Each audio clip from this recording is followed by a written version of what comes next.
किल्ले पुरंदरच्या चारी बाजूचे बुलंद बुरुज आपले तोफाचे कंठ फोडून माथ्यावरच्या मावळी निळ्या वैशाखी आभाळाला खबर देत होते. राजश्रिय विराजित सकळ गुणमंडित भोसले कुलावंतस श्रीमान शिवाजीराजे भोसले यांच्या थोरल्या राणी सरकार सईबाई साहेब प्रस्तुत झाल्या.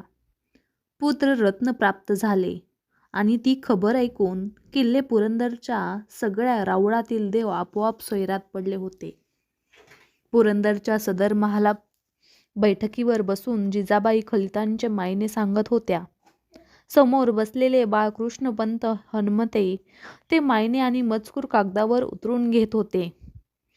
बाहेर 18 कारखान्यातील असामींना पांढऱ्या गलमिशांचे गोमाजी नाईक पानसंबळ खांद्यावरच्या परातीतील साखर मुठीमुठीने वाटत होते. कुणीतरी लगटीने गोमाजीबाबांच्या तोंडात साखर मूठ भरली. तिचे निसटते कण गोमाजीबाबांच्या पांढऱ्या धोट मिशीत अडकले होते. गोमाजींना डिवचवण्यासाठी एक तरणा मावळा म्हणाला, नाईक, लय लहान मूठ आहे तुमची. त्यांच्याकडे डोळे वटारून बघत गोमाजीबाबा गरजले, मोरये, परातच वस्तू तुझ्या थोबाडात. आणि गोमाजी स्वतःवरच खुश होऊन मान मागे टाकून कल्ले थरकवीत दिलखुलास हसले. सदर महालात खलितांच्या लाल फासबंदाच्या थैल्या तयार झाल्या. थैल्या ठेवलेल्या तबकाचा जिजाबाईंनी उजव्या हाताचा दस्तुरी स्पर्श केला.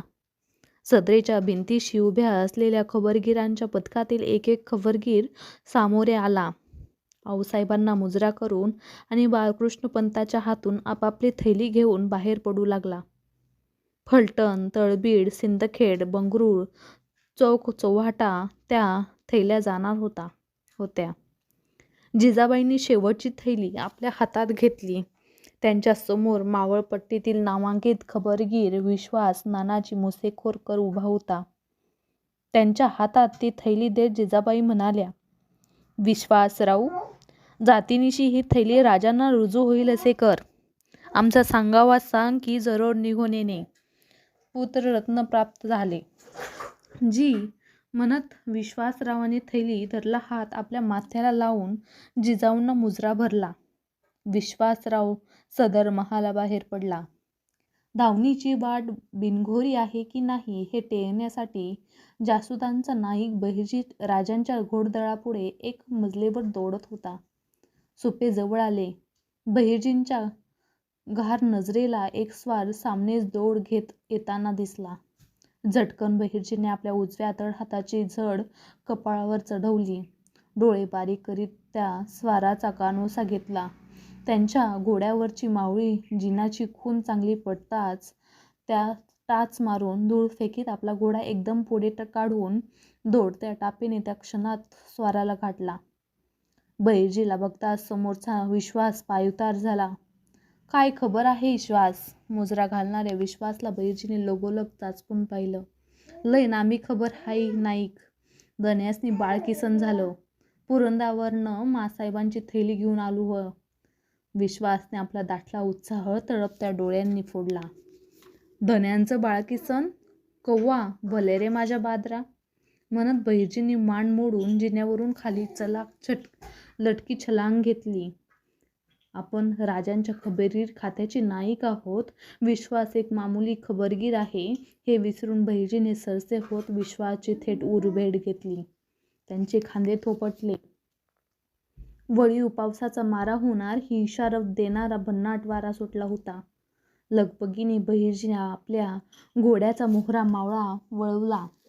राजांच्या सामने रुजू होण्यासाठी तो विश्वाससह मागच्या मजलीकडे चौपट दौडू लागला.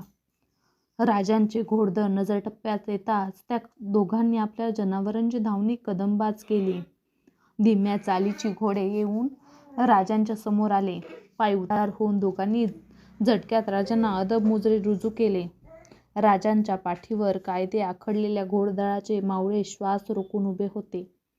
इकडे आभाळाच्या शिवारात वळीव पावसाच्या ढगांनी मेंढी कपाळासारख्या केव्हा जमाव धरला ते कुणालाही कळले सुद्धा नाही.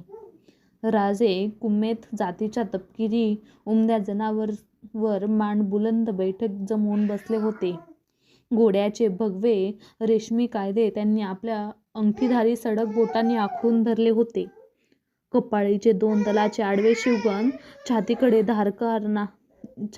धारदार नाकाचा तरतरी शेंडा, कानशिलाकडे निमुळते होत गेलेले दोन्ही डोळ्यातील 2 सूर्य वागवणारे लांबट डोळे, उभट शंखासारखे रंग, सतेज मुद्रा, छातीच्या ठोकेदोडीशी कान लावून विसावलेली कंठातील 64 कवड्यांची आई भवानीची पावन माळ असे ते राजयोगी रूप होते.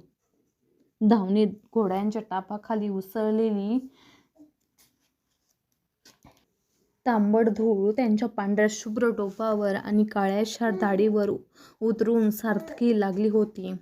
बहिर्जीला बघताच राजांच्या रक्त जागल्या रसरशीत ओठातून काळजाची ठाव घेणारी सोनेरी बोलांची चलाक कबुतरे क्षणात उडाली. बोला नाईक. सीताप पाठमोरे वळाया. कोण वजह? काही आफत? राजांच्या उजव्या भुवईचे वर चढत कमानी बाग धरला. नाही धनी, ह्यो इस्वास पुरंदरवरून माँसाहेबांची थैली घेऊन आला.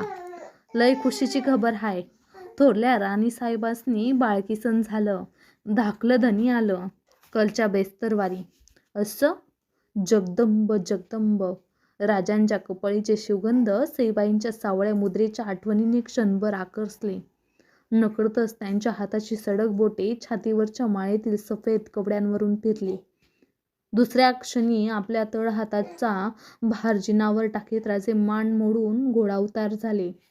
शांत पावलांनी विश्वाजवळ जात त्यांनी काही न बोलता त्यांचा खांदा हळूवार थोपटला आणि आपल्या हाताच्या डाव्या हातीचे सोंडकडे झटकन खेचून त्यांनी ते विश्वासला दिले. मागच्या घोडदळातील मानकोजी, मुरारबाजी, येसाजी, तान्हाजी ही हिरोलीची दौडीची मंडळी केव्हाच पायउतार झाली होती. त्यांना दौडीतले मावळे पगड्यांना झटके देत कसली खबर म्हणून विचारू लागले. ढगात उठलेल्या विजेचा प्रकाश लोट क्षणात मुलूकभर पसरतो तशी ती खबर घोडदळभर पसरली. ते ऐकताना न राहून एका मावळ्याने नरडीची घाटी फुलवीत आभाळाकडे मान उडवीत किलकारी दिली. आई भवानीचा उदो, हर हर महादेव असे घोडदळ ती किलकारी पुन्हा पुन्हा तशीच उचलताना रोमांचून उठली. राजांनी मागे वळून हसत आपल्या जान कुर्बान मावळ्यांना एकदा नजर दिली. विश्वासने दिलेली थैली डोळे मिटून आपल्या कपाळीचे शिवगंधावर टेकून शेजारी असलेल्या निळोपंत बहुलकरांच्या हाती दिली.